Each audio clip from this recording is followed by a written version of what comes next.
This is Revolution 2.0. No one was a hero. No one was a hero, because everyone was a hero. Everyone have done something. We all use Wikipedia. If you think of the concept of Wikipedia where everyone is collaborating content, and at the end of the day, you've built the largest encyclopedia in the world. From just an idea that sounded crazy, you have the largest encyclopedia in the world.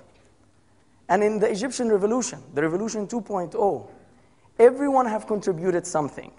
Small or big, they contributed something to bring us one of the most inspiring stories in the history of mankind when it comes to revolutions. It was actually really inspiring to see all these Egyptians completely changing. If you look at the scene, Egypt for 30 years have been in a downhill, going into a downhill. Everything was going bad. Everything was going wrong. We only ranked high when it comes to poverty, corruption, lack of freedom of speech, lack of political activism. Those were the achievements of our great regime. Yet, nothing was happening. And it's not because people were happy or people were, not frustrated. In fact, people were extremely frustrated. But the reason why everyone was silent is what I call the psychological barrier of fear. Everyone was scared. If not everyone, there were actually few brave Egyptians that I have to thank for being so brave, going into protests, as a couple of hundred getting beaten up and arrested. But in fact, the majority were scared. Everyone did not want really to get in trouble. A dictator cannot live without the force. They want to make people live in fear. And that psychological barrier of fear have worked for so many years. And here comes the internet, technology, BlackBerry, SMS. It's helping all of us to connect.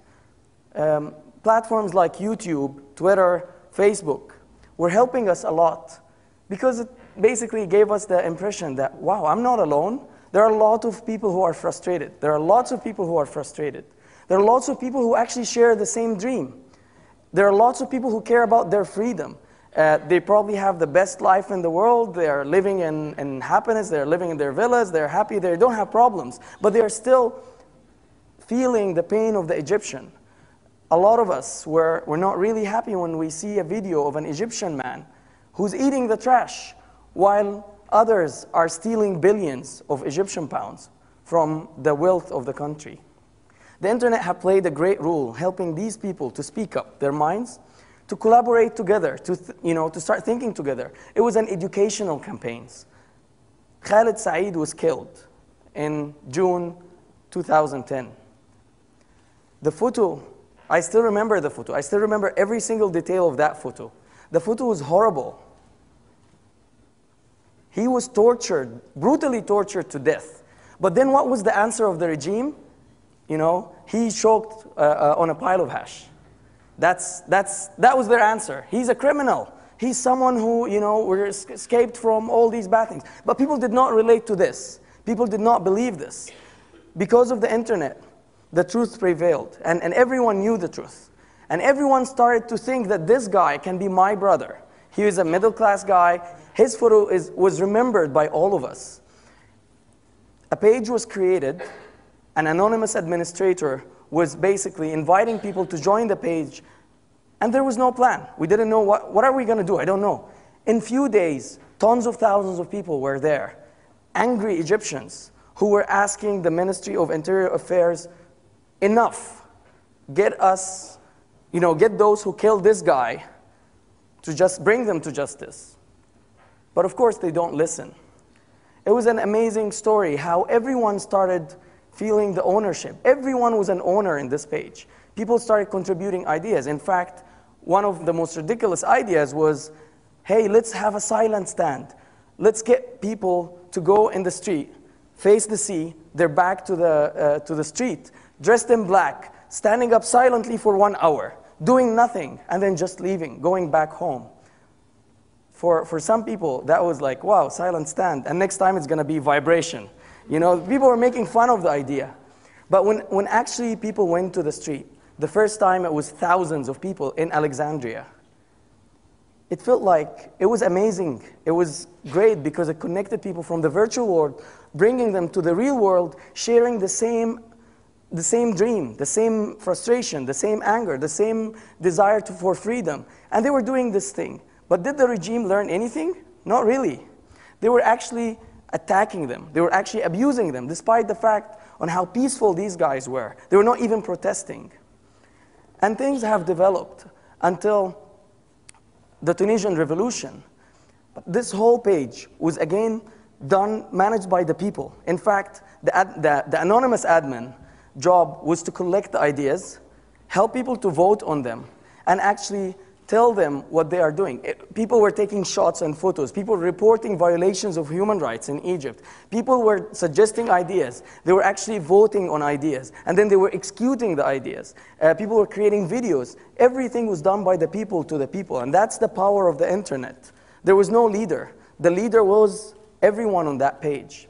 The Tunisian experiment, you know, as Amr was saying, inspired all of us, showed us that there is a way. Yes, we can do it. We have the same problems. We can just go on the street.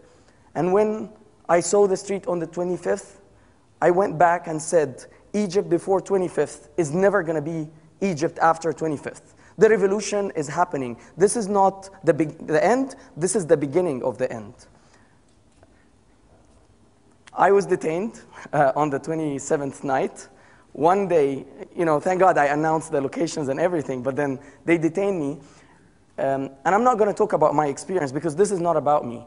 I was detained for 12 days, blindfolded, handcuffed, and I did not really hear anything. I did not know anything. I was not allowed to speak with anyone. And I went out. Next day I was in Tahrir. Seriously, with the amount of change I have noticed in this square, I thought it was 12 years. I never had in my mind to see this Egyptian, the amazing Egyptian.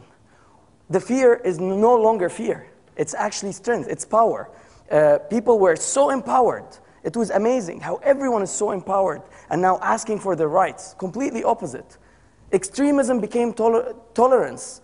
You know, who would imagine before the 25th, if I tell you that hundreds of thousands of Christians are going to pray and tons of thousands of Muslims are going to protect them, and then hundreds of thousands of Muslims are going to pray and tons of thousands of Christians are going to protect them.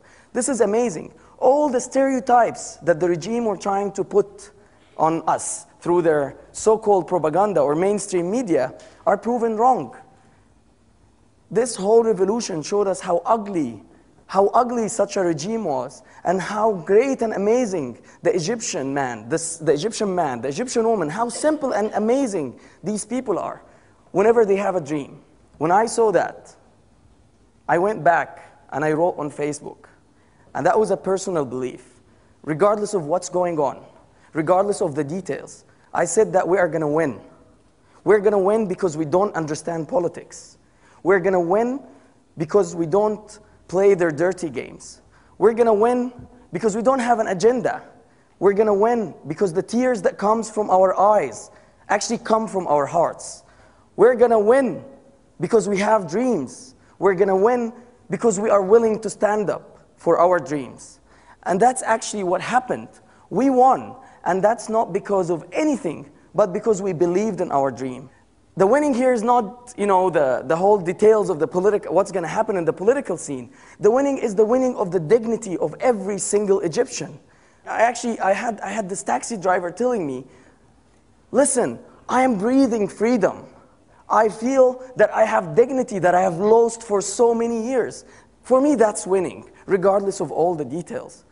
My last word to you is a statement I believe in, which is, Egyptians have proven to be true, that the power of the people is much stronger than the people in power. Thanks a lot.